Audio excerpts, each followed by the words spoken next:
Hoje o assunto aqui, ele é um pouquinho diferente do que eu estou acostumada a trazer para vocês. Hoje a gente vai falar a respeito do ECA Digital, uma lei que foi recentemente implementada, agora em 17 de março, vinha durante um longo tempo de aprovações e de ajustes e passou a valer agora, nesse ano de 2026. E por que ela é importante para você? Seja você pai, educador ou alguém que trabalha diretamente com criança. Porque ela mudou um pouco a forma como a gente vai administrar a atuação dessas crianças dentro do mundo digital.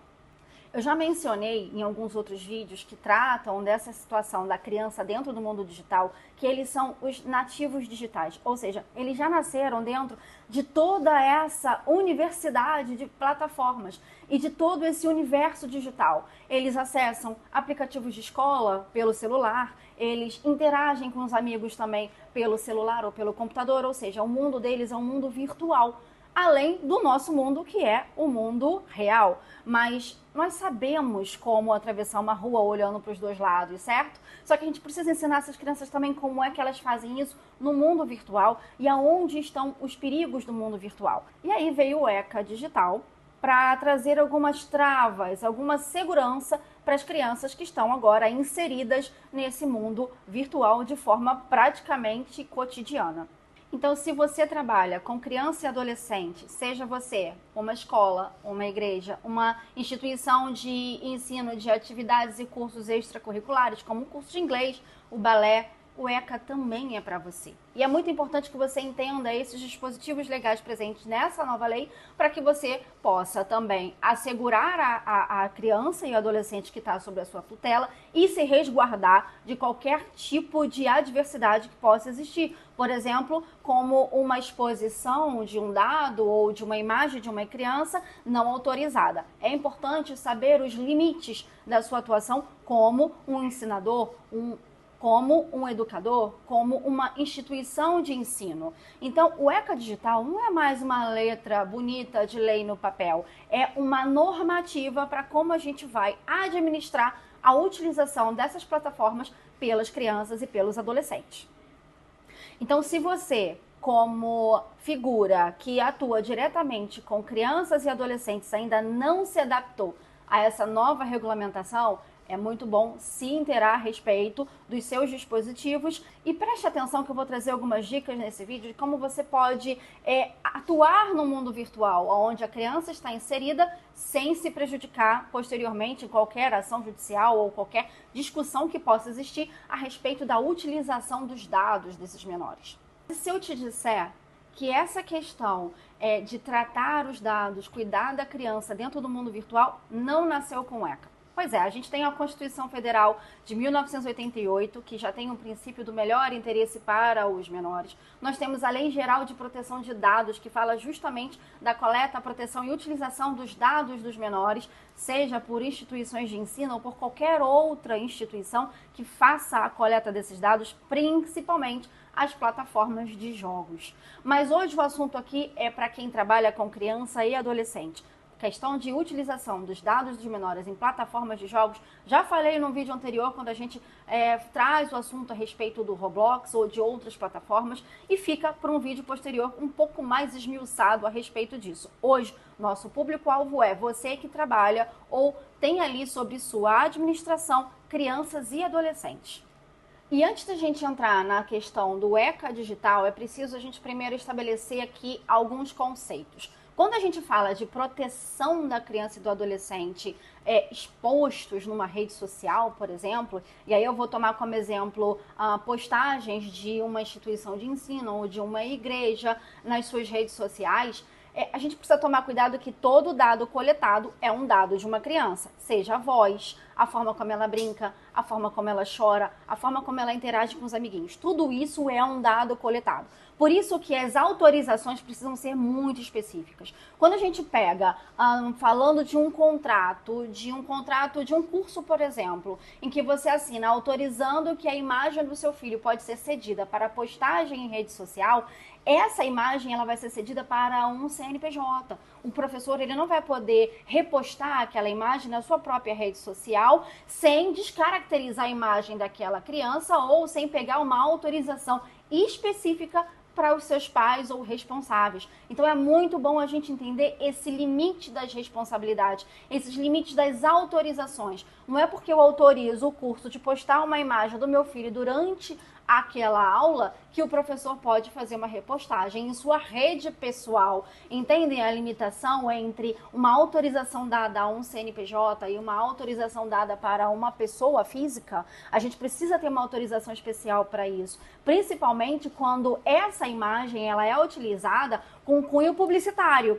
ou seja, para você captar novos alunos. Quando você posta a imagem de uma criança em uma propaganda do curso, por exemplo, precisa existir uma autorização especial, muitas vezes com alvará judicial, para que aquela imagem seja veiculada, porque ali existe uma relação de captação de clientela. E se existe uma relação de captação de clientela, a criança está exercendo, a grosso modo, uma atividade que pode ser remunerado ou não, e aí cabe a gente falar a respeito até dos influenciadores, mirins, né, que estão captando clientes para uma determinada marca ou não, funciona mais ou menos da mesma forma. Então é muito importante a gente entender as responsabilidades e essas autorizações que são dadas às instituições. Então não existe mais aquela questão, depois eu pego a autorização, depois eu falo com o pai ou com a mãe. Não, isso precisa acontecer de forma prévia.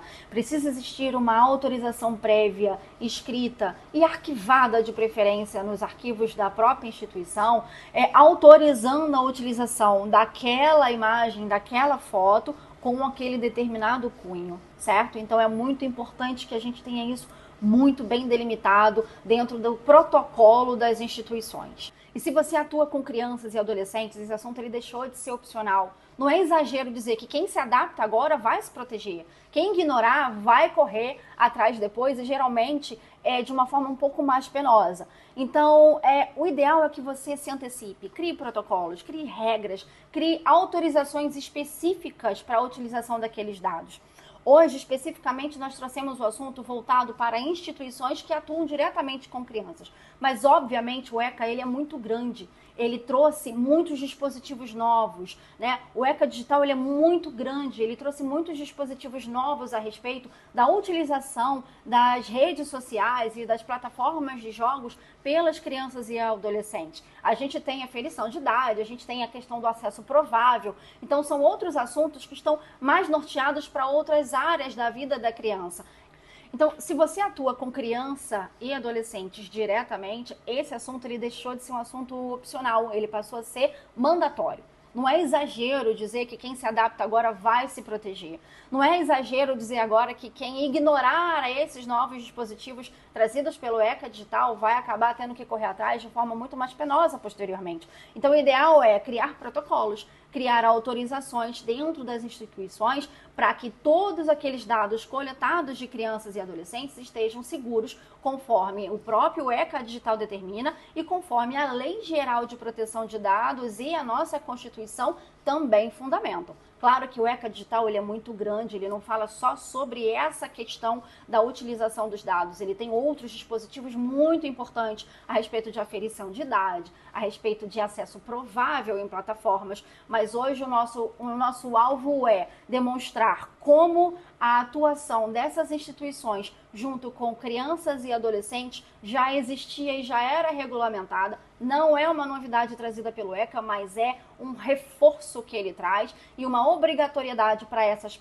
instituições se adaptarem a uma nova demanda desse mundo digital. O que é instituição de ensino? E aí eu estou falando de forma genérica. Qualquer instituição que tenha crianças sob a sua tutela, seja uma instituição de ensino, seja uma igreja, seja um curso. O que ela precisa saber e ter de forma simples, a nível de protocolo, para se resguardar de qualquer problema futuro? Bom, se ela quiser minimamente estar protegida nos dias de hoje, ela precisa ter uma política de uso de imagem bem clara, para que o responsável possa ler e entender o que ele está assinando. Termos específicos para esses responsáveis darem a sua autorização. Eu estou autorizando o que mesmo? Vai ser vinculado em qual rede mesmo? Isso precisa estar muito claro. Um controle de quem acessa essas fotos e esses vídeos. A gente não pode ter descontrole, né? Uma autorização genérica de que qualquer funcionário ou qualquer colaborador tenha acesso a essas informações. Porque as instituições, as escolas, as igrejas, quem hoje atua com criança e adolescente, inevitavelmente eles são coletores de dados e são mantenedores daqueles dados. Então precisa ter um critério também para essas postagens. Vou postar aonde? Vou postar o quê? Que tipo de aluno vai me ajudar a fazer esse tipo de postagem? Os muito pequenininhos não podem fazer algumas postagens de acordo com a sua idade, os mais velhos podem outras. Então é preciso também verificar a idade dessas crianças e se essas postagens estão adequadas à sua idade e à sua cognição naquele momento. Tá? E uma orientação interna para esses funcionários de que esse material ele não pode ser compartilhado. Não é numa sala de aula a professora tira uma foto de um exercício e ela não pode mandar isso num grupo interno, por exemplo. É um dado coletado, certo? É um dado que ela está coletando naquele momento a respeito de um determinado aluno. Aquilo jamais pode ser veiculado sem uma autorização específica. Então, curtiu o conteúdo? Compartilha. Clica ali embaixo, segue a gente no canal do YouTube, estou sempre trazendo várias informações úteis, não só em relação ao direito do consumidor no nosso dia a dia, mas também outros assuntos um pouco mais amplos, como foi o de hoje. Se tiver algum assunto que você quiser trazer para debate, deixa aqui nos comentários que a gente traz aqui para pauta. E até a próxima.